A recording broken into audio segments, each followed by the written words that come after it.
خدا جواد ہے، خدا کے خزانے میں کسی چیز کی کمی بھی نہیں ہے اور وہ سخی بھی ہے، آپ کو جو چاہیے ہوگا وہ دے گا۔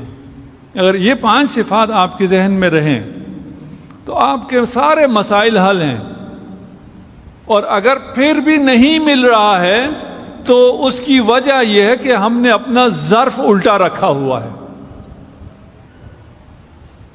وہاں سے کسی چیز کی کمی نہیں ہے۔ ہم لینے کے لیے تیار نہیں ہیں، ہم لینے کے لیے تیار نہیں، اس کا کیا مطلب ہے؟ یار ہم تو ہر آن جولی پھیلائے بیٹھے ہیں، ہم تو سوالی، ہم لینے کے لیے تیار نہیں ہے، کیا مطلب؟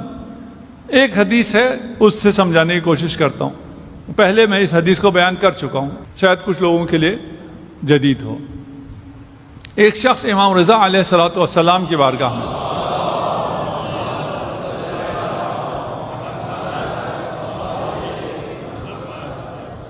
اور عرض کیا، مولا میں بہت غریب ہوں، آج کل کی زبان میں کہوں تو بجلی کا بل بہت زیادہ آ گیا ہے، مکان کا کرایہ بڑھ گیا ہے، مہنگائی بہت زیادہ ہو گئی ہے، گزارا نہیں ہو رہا، کچھ عطا کیجیے۔ امام انگور تناول فرما رہے تھے، جو انگور تناول فرما رہے تھے اس میں سے ایک خوشہ عنایت کر دیا کہ یہ انگور لے لو۔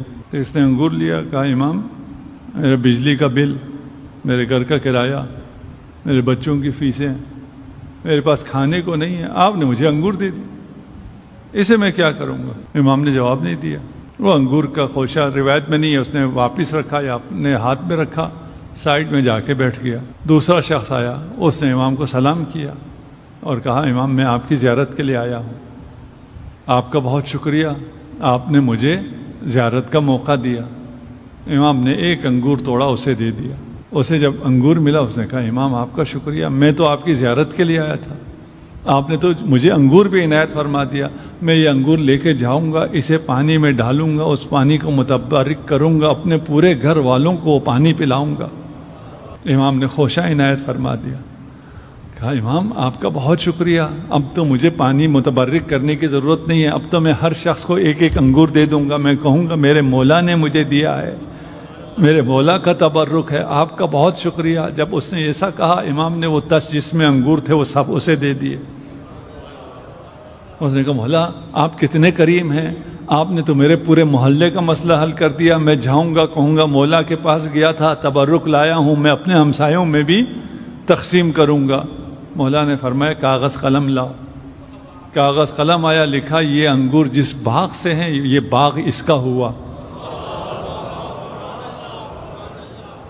اس نے جب شکریہ ادا کیا تو فرمایا، کاغذ قلم دوبارہ لیا اور کہا اس باغ کے اطراف میں جتنی میری جائیداد ہے وہ سب اس کی ہوئی۔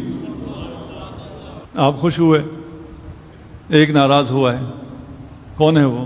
جس نے پہلے کہا تھا مہنگائی بہت ہے، کچھ چاہیے، وہ ناراض تھا، وہ اٹھ کے آ گیا، مولا مانگا میں نے تھا، مجبور میں تھا، یہ تو صرف زیارت کے لیے آیا تھا، آپ اس کو دیتے چلے گئے، اس کو باغ بھی دے دیا، اس کو زمینیں بھی دے دی، اس کو جائیداد بھی دے دی، مجھے کچھ عطا نہیں کیا۔ امام نے لکھا لَإِن شَكَرْتُمْ لَأَزِيدَنَّكُمْ۔ یا علی لَإِن شَكَرْتُمْ لَأَزِيدَنَّكُمْ وَلَإِن كَفَرْتُمْ اللہ اکبر ان عذابی لشدید۔ ہم لیتے نہیں ہیں، اس کا مطلب یہ ہے کہ مولا دینا شروع کرتے ہیں، ہم ناراض ہو جاتے ہیں۔ مولا میں نے تو نوکری مانگی تھی، میں نے تو بزنس مانگا تھا، یہ آپ نے نیاز کیا دے دی؟ ہاں وہ یہ جو جاتے ہوئے جو نیاز ملتی ہے، جس کچھ کو ملتی ہے کچھ کو نہیں ملتی ہے، جنہیں نہیں ملتی وہ بھی شکر کریں، جنہیں ملتی ہے وہ بھی شکر کریں۔ تو اگر کوئی کہے یہ کیا ہوا تو اسے اگلا نہیں ملے گا، جو اسے نیاز سمجھ کر شکر کر کے کھائے اسے مزید عطا ہو۔ مسئلہ یہ ہے کہ ہم نہیں لیتے ہیں، یعنی کہ وہ نہیں دیتے ہیں، لیکن وہ کریم ہیں، ان کا کام دینا ہے، لیکن ہم لینے کے لیے تیار نہیں ہیں۔ اور الحمدللہ سال میں یہ ایام اعضاء آ جاتا ہے، جس کی وجہ سے ہم مادیات سے نکل کر اس روحانیت میں آ جاتے ہیں، اس مسجد میں پہنچ جاتے ہیں، امام بارگاہ میں پہنچ جاتے ہیں، فرش اعضاء میں پہنچ جاتے ہیں۔ امام نے پوچھا، ایک راوی ہے اہل عراق سے، اس سے پوچھا اما تأتی قبر الحسین علیہ الصلاۃ والسلام، امام جعفر صادق علیہ الصلاۃ والسلام سوال کر رہے ہیں۔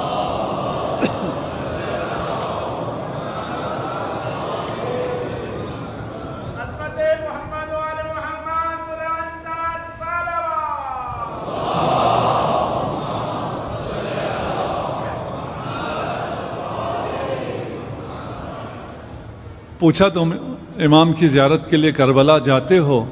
اس شخص نے کہا یا ابن رسول اللہ، میں جا نہیں سکتا، اس لیے کہ میں مشہور آدمی ہوں، لوگ مجھے پہچانتے ہیں، اور اگر میں چلا گیا تو نہ فقط میں قتل کر دیا جاؤں گا بلکہ یہ لعین میری لاش کے ٹکڑے ٹکڑے کر دیں گے۔ ایسا زمانہ گزرا ہے، آپ خوش نصیب ہیں، ابھی کربلا کے راستے آپ پہ کھلے ہیں۔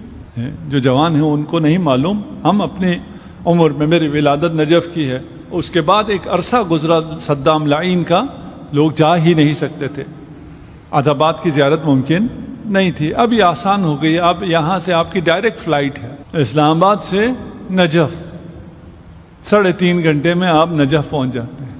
اس سے پوچھا کہ بھئی تم جاتے ہو؟ اس نے کہا نہیں، اگر جاؤں تو وہ پھر ٹکڑے ٹکڑے کر دے گا۔ فرمایا کیا تمہیں مصائب کربلا کا علم ہے؟ تم نے کبھی مصائب سنے ہیں؟ یعنی تمہارے گھروں میں مجلسیں ہوتی ہیں، حسین کا ذکر ہوتا ہے، مصائب پڑھے جاتے ہیں؟ اس نے کہا جی بھلا یا اپنا رسول اللہ، اور جب مصائب ہوتے ہیں تو میں جزع کرتا ہوں۔ جزع کہتے ہیں جب آواز قابو میں نہ رہے، صبر کا دامن ہاتھ سے چھوٹے اور بلند آواز میں گریا کریں۔ اس نے جب کہا کہ میں جزع کرتا ہوں تو پھر امام نے، میں مختصر کر رہا ہوں وقت آ گیا ہے، امام نے اس گریے کا اثر بیان فرمایا ہے۔ یہ جو آپ گریہ کرتے ہیں، اور البتہ یہ جزع کے ساتھ ہے، آواز کے ساتھ جو گریہ ہے، کوئی حیا نہ کریں، جب گریے کا وقت آئے بلند آواز میں آوازوں کو رہا کریں۔ اگر حیا کرنی ہے تو جناب سیدہ سے حیا کریں کہ جناب سیدہ کہیں آیا مجھے پرسہ دینے کے لیے، لیکن آواز بلند نہیں ہوتی۔ ان آوازوں کے بلند ہونے کا اثر کیا ہے؟ اما انک سترى عند موتک وحضور آبائی لک، اس گریے کا اثر تمہیں موت کے وقت معلوم ہوگا جب میرے آبا و اجداد تمہارے استقبال کے لیے آئیں گے۔ موت سے پہلے، موت کے بعد نہیں۔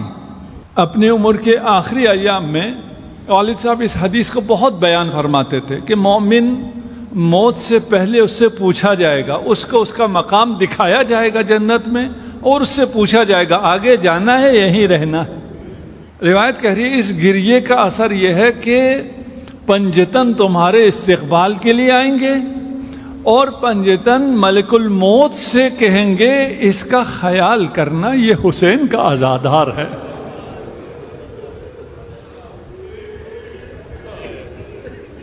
امام فرماتے ہیں ملک الموت تمہارے ساتھ ماں سے زیادہ مہربان ہو جائے گا۔ وما بکا احد رحمتا لنا، اگر کوئی گریا کرے، یہ تو تھا نا اونچی آواز میں جو گریا کرے، اگر اونچی آواز میں نہیں آنسو نکلتے ہیں اس کا بھی اثر بیان فرمایا۔ اگر کوئی گریا کرے اور اس کی آنکھوں سے آنسو نکل آئیں، فَإِذَا سَالَ دُمُوعُهُ عَلَى خَدِّهِ، جب یہ آنسو اس کے چہرے پر چلنے لگیں، سقطت فی جہنم، اور جہنم میں اگر یہ آنسو گر جائے تو جہنم کی ساری آگ اس ایک آنسو سے بجھ جائے گی۔ آنسو اللہ کی رحمت ہے، غم حسین میں نکلنے والا آنسو اللہ کی رحمت ہے، آتش جہنم اللہ کا غضب ہے، اللہ کی رحمت غضب پر باری ہے۔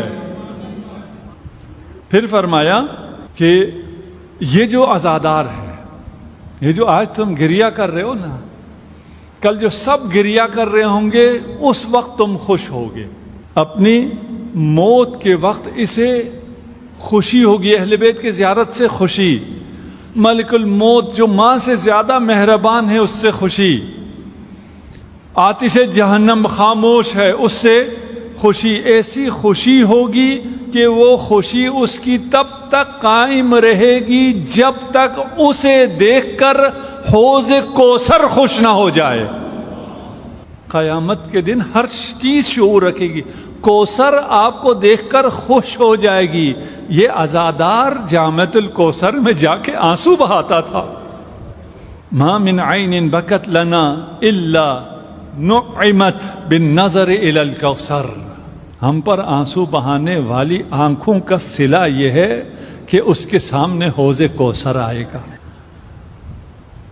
آپ خوش نصیب ہیں، آپ کوثر میں ہیں، اور کوثر سے کوثر، حقیقی کوثر تک پہنچنے کے لیے کوثر آئے ہیں. علی علی حق ہے، علی حق ہے، علی حق ہے، علی علی جدھر حق ہے ادھر مولا، جدھر حق ہے ادھر مولا، جدھر مولا ادھر حق ہے. علی علی